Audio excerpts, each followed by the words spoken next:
The St. Kitts and Nevis Customs and Exchange arrested and charged Bernard Esdale of Main Street, St. Paul's, for the offences of falsification, concealment of restricted goods to wit importation of restricted goods to wit cannabis. The offences were committed on June 23 at the RLB International Airport, where customs check of imported cargo revealed 37 small packages of vegetable material concealed in 3 milkshake containers in a parcel addressed to Mr. Esdale, vegetable material to be cannabis. The Royal St. Christopher Nevis Police Force said in a press release that it highly commends the St. Kitts Nevis Customs and Excise Department for their continued entry of goods into the Federation. I'm Andre Huey for SKN Newsline. The St. Kitts and Nevis Association of Human Resource Professionals joined several human resource management associations across the Caribbean to launch the Caribbean Institute for Human Resource Management. Ms. Sonia Edwards, president of the St. Kitts and Nevis Association of Human Resource Professionals, was recently appointed to serve on the regional body. Speaking to SKN Newsline about the launch of the Institute, Ms. Edwards indicated that the regional body will promote higher standards in support of national organizations. It recently formed, dubbed itself the Institute of Human Resource Management. And by virtue of the fact that we are now an established association in St. Kitts and Nevis, that institute and the president of our local, which is Sonia Edwards, has been appointed actually to the board of this regional body. The regional body is focused on improving in terms of Caribbean human resource management profession. In terms of the profession, it wants to improve the quality, regulatory oversight, and effectiveness of the professional human resource management. It wants to promote and develop knowledge of human resource issues through research, exchanges, and other means. So we see this as underpinning what the local organization is focused on. According to Edwards, it is envisioned that the Caribbean Institute for Human Resource Management would become a certification entity contributing to regional development through improved professionalism of the region's human resource capital. Glenn Brown reporting for SK Newsline.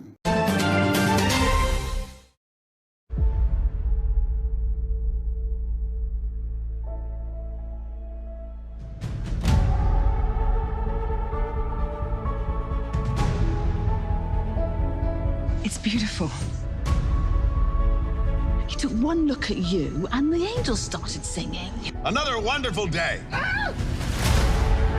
What would you say about staying here for a few months or like a year, just so that we can be together again and just live and love and laugh and have fun and breathe?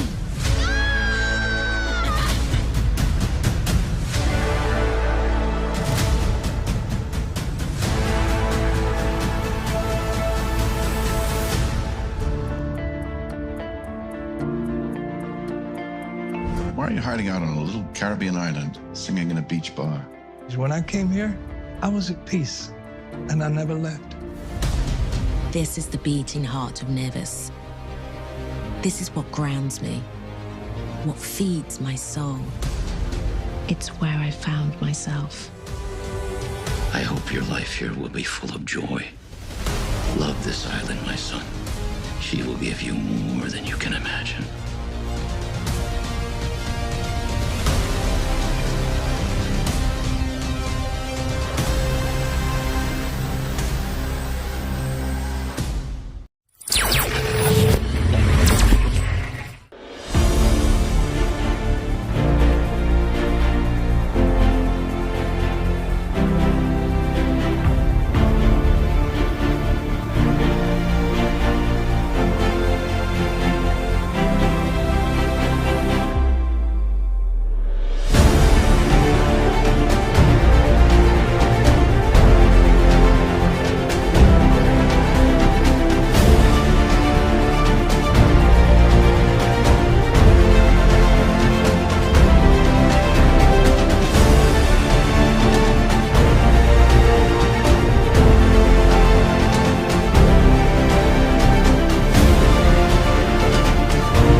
Officials of tourism on St. Kitts have taken every opportunity to explain the reasons behind the hosting of the St. Kitts Music Festival. It has been emphasized that the festival is not just about holding a show, but more importantly, it is a marketing tool to help bring visitors to the country.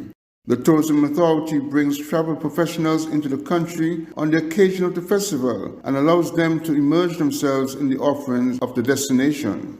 The promotion of the destination garnered from the numerous media exposure in the source market heightens interest and commitment to visit St. Kitts and Nevis. This year the focus has surrounded the theme, the Summer of Fun, which the CEO also talks about on the last day of the 2023 St. Kitts Music Festival.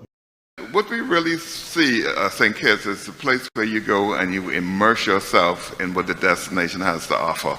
So we're looking at culinary, we're looking at culture, we're looking at adventure, and these are things that St. Kitts can offer. These are products that we can deliver. And the Venture Deeper campaign gets you out of your hotel and into the country for you to enjoy it. So I want to really congratulate the team working on the St. Kitts Music Festival. There's a lot of moving parts for this. I especially want to thank my St. Kitts Tourism Authority team. They're awesome.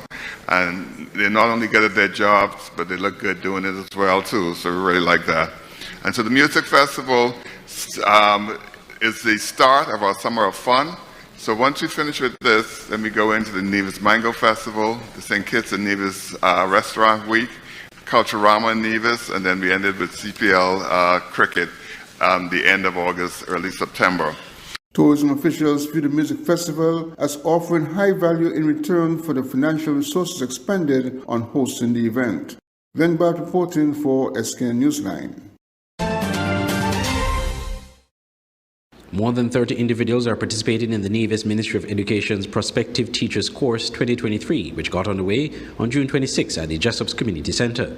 At the opening ceremony, Troy Liburd, Minister of Education in the Nevis Island Administration, underscored the important role teachers play in nation building. Good teachers tend to go above and beyond. You tend to see the needs of your students and you cater to those needs. All of you would have come through the education system. All of you would have done very well by virtue of the fact that you have gone through our rigorous qualification process and you are here. Then we know that you understand what education is about, and we know that you understand what the field of teaching here on Nevis calls for. So I want to wish everybody a wonderful 2 weeks here at the Prospective Teachers course. I want to take the opportunity to wish the Prospective Teachers course the very best, and I want to declare Prospective Teachers course for 2023 officially open. Against the backdrop of the course's theme, Unlock the Teacher in You, Learn, Grow and Inspire, Ms. Zanella Claxton, Principal Education Officer, shared some of the characteristics of a good teacher, such as having patience, being enthusiastic and approachable, having strong communication skills, knowledge, a solid education, being disciplined and a professional. During this time, you will be exposed to information and a general overview of the teaching profession. You will interact with current education officials, leaders, and teachers. You will have the opportunity to get to know your colleagues, and believe it or not, you will learn a lot more about yourself. As you strive to unlock the teacher in you, to learn, to grow, and to inspire, I want to also share with you some important keys or characteristics of an effective teacher. There are so many of them, but I'll share with you just 5 for now. 1, patient and approachable. They say that patience is a virtue, and this could not be more true, especially for teachers. Enthusiastic. Strong communication skills. Strong knowledge and a solid education. Disciplined and professionals. I take this opportunity to welcome all of you as you continue on this important journey. I wish all of you the very best.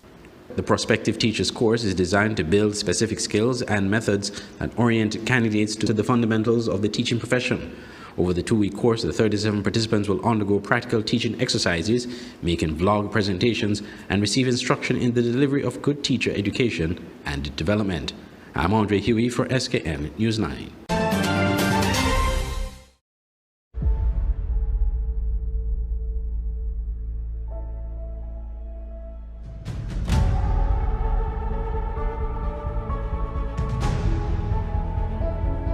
It's beautiful.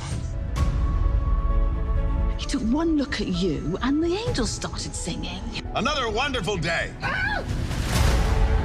What would you say about staying here for a few months or like a year, just so that we can be together again and just live and love and laugh and have fun and breathe?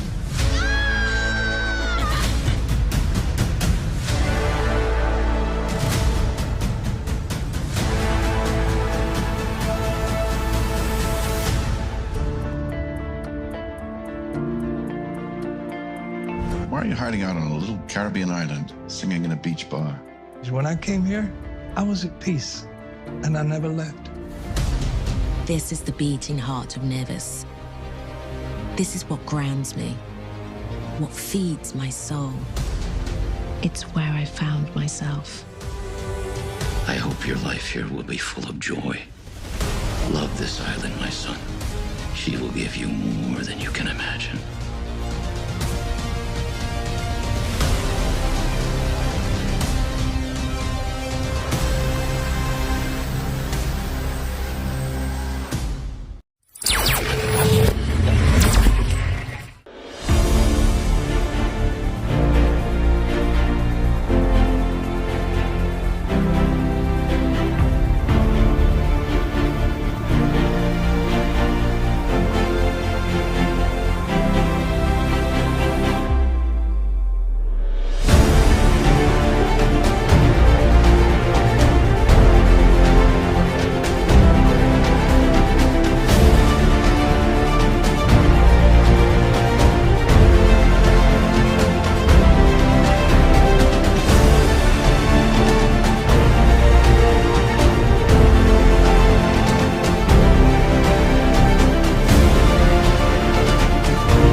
Prime Minister Motley says Barbados attaches great importance to the Barbados-China relationship, and both countries are committed to improving people's lives and promoting sustainable development.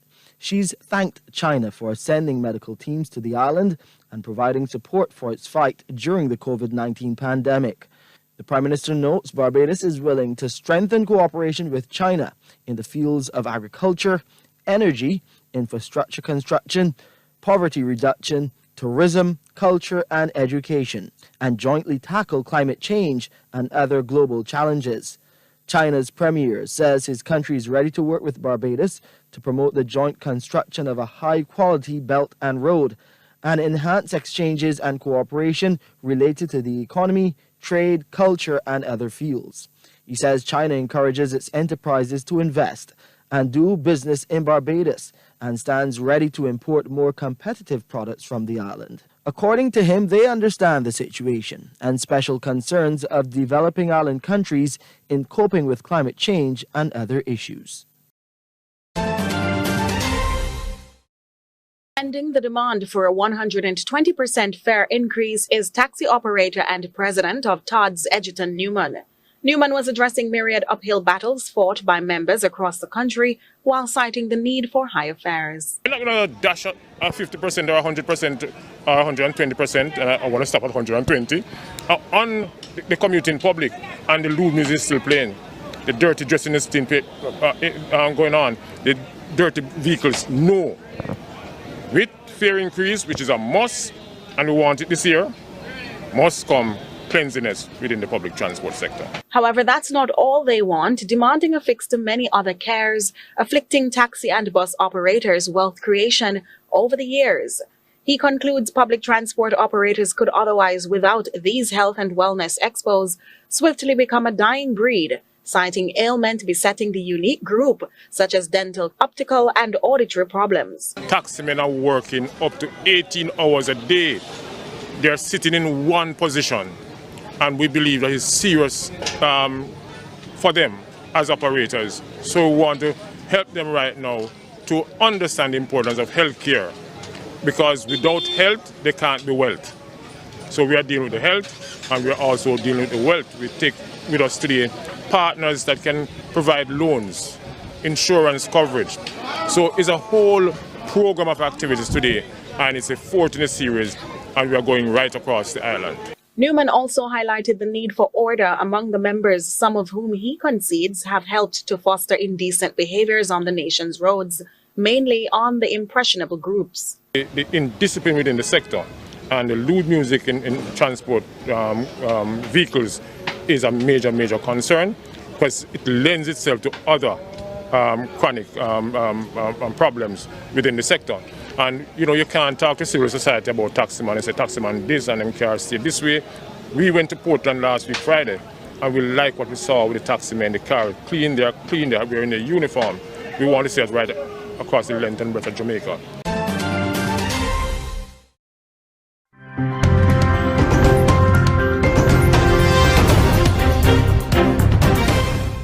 Well, we begin with breaking news, and Russia's defense ministry says preparations are underway for Wagner to hand over its military hardware.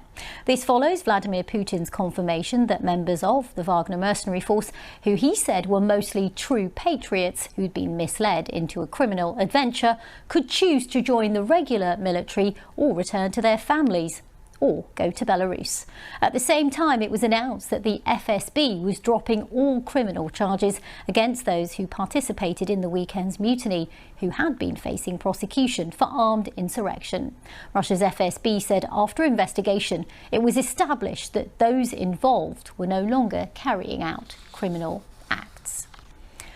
Well, Russia has relied heavily on Wagner mercenaries in its war in Ukraine since 2014, but Wagner's notoriety stretches well beyond Europe and into the Middle East and Africa, where it promotes Russian interests through a combination of influence and violence. Now, the attempted coup by the Wagner Group provides a dilemma for some of Africa's leaders, who've grown increasingly dependent on the paramilitary force. But despite the brief mutiny, Russia's keen to maintain Wagner's presence in Africa. Отношений с этой ЧВК. In addition to relations with this private military company, the governments of the Central African Republic and Mali have official contacts with our leadership. Своего правительства с нашим руководством, по их просьбе несколько сотен. At their request, several hundred soldiers are working in the Central African Republic as instructors, and this work will continue.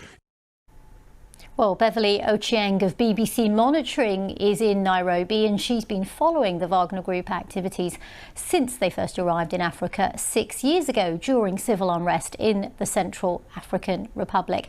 It's very good to have you with us. How reliant are parts of Africa on the work of the Wagner mercenaries?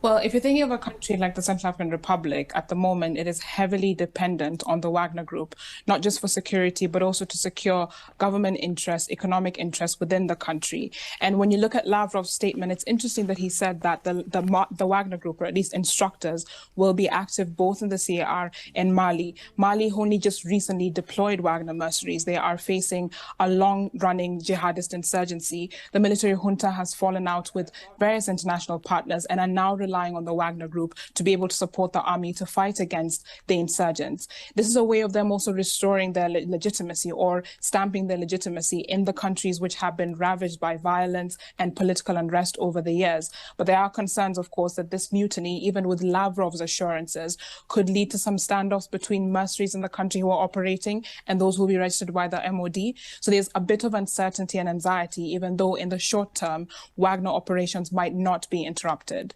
And what sort of reaction have we been getting from some of the countries you mentioned, the CAR, for example, following the events of the weekend? So in the CAR, there wasn't much reaction, either official or media reaction, but of course it was a what and wait. But in Mali, there were reports in the media, the newspapers yesterday, for instance, that talked about how the country should sustain its relations with Russia and how this rebellion will not undermine the cooperation that they've had over the past 1 year plus. But in other countries, of course, there are concerns that if there is a possible standoff between Wagner mercenaries operating and the Kremlin, it could undermine diplomatic relations. At the moment, if you look at even social media activists who have been promoting Russian activity, many of them had stood with the Kremlin line, but it's not very clear if this will stay in the long run, given the fact that Prigozhin made a quite a strong statement about possible resistance by mercenaries staying with the MOD in Russia. And is it possible to say, given everything that you've said, of course, how much of a hold Russia has in these countries through the work of Wagner?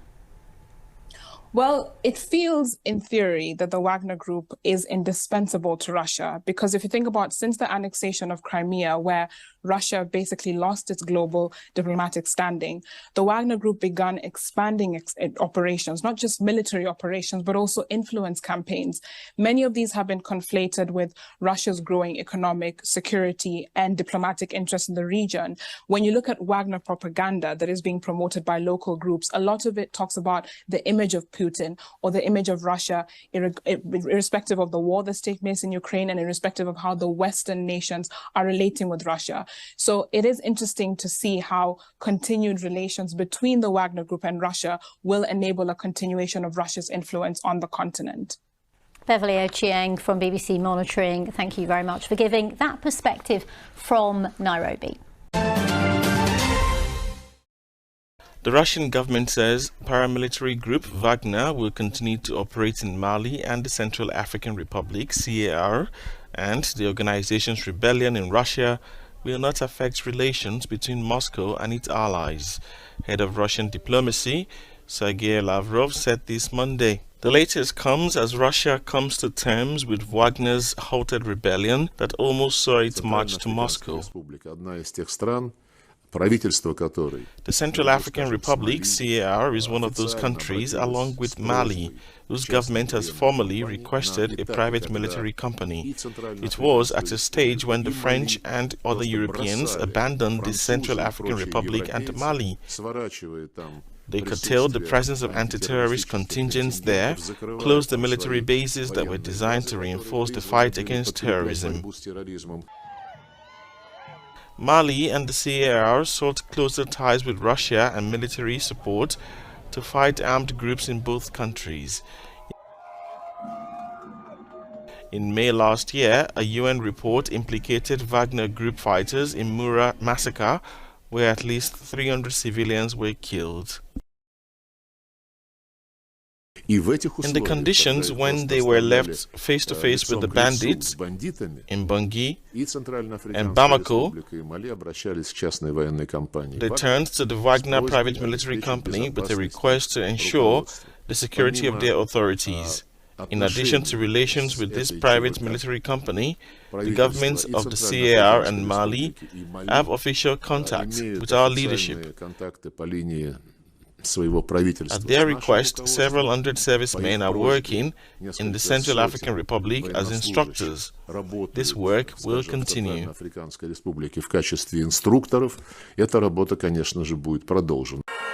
Authorities in Mali and CAR have in the past said that their military cooperation agreements are with Russia rather than with Wagner. Thousands in Mali and Burkina Faso last year took to the streets waving Russian flags.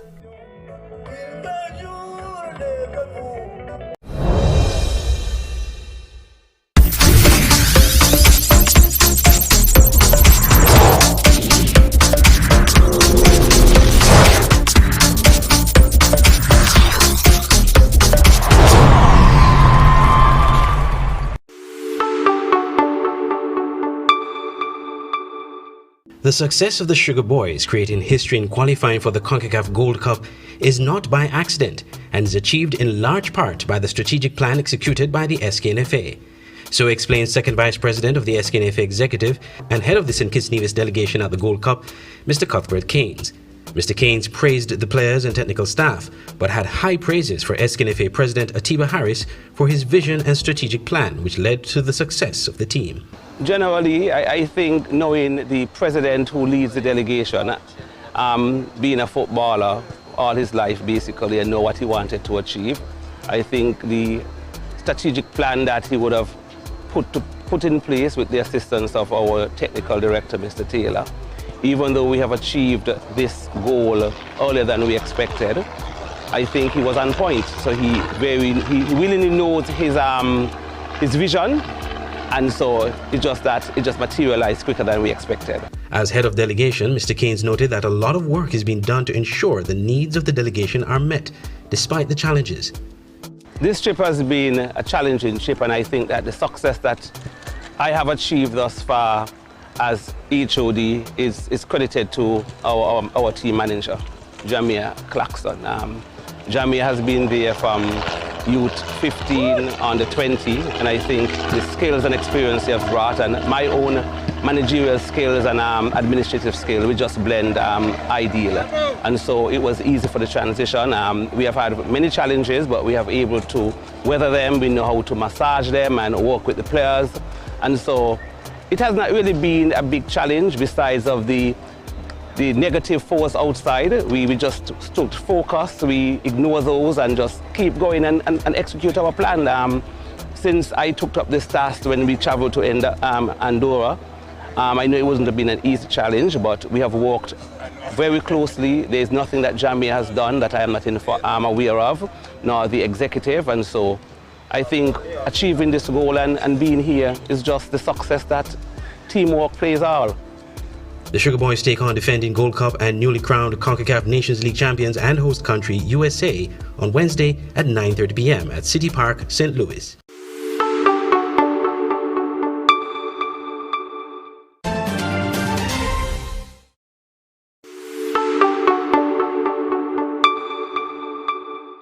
The Sugar Boys displayed a valiant effort in their first CONCACAF Gold Cup match against Trinidad and Tobago on Sunday and are now looking forward to their next match against host country, the United States, on Wednesday.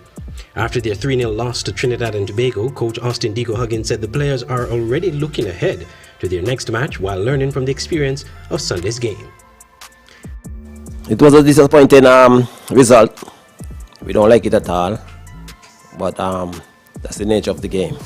So we still got to play. We still got to gather our thoughts in our team meeting tomorrow, and we analyze where did we go wrong, what we can tweak, what we can make better. As we move forward, we're still gonna compete. We're here. We can't hide. We can't say we don't want to play. So I think that the fellas will make a very good showing on Wednesday against the American national team. Alvin Jones, a Johnny Fortune, and an own goal from Jamil Eibel led to the 3-0 result. But the Sugar Boys are undaunted, looking ahead to their remaining matches in Group A of the CONCACAF Gold Cup. On Wednesday, the Sugar Boys play the USA at 9:30 p.m. at City Park, St. Louis, and Jamaica on July 2nd at 7 p.m. at the Levi's Stadium, Santa Clara. The Sugar Boys created history by qualifying for the CONCACAF Gold Cup for the very first time in the history of St. Kitts and Nevis football, defeating Curaçao and French Guiana to gain the spot.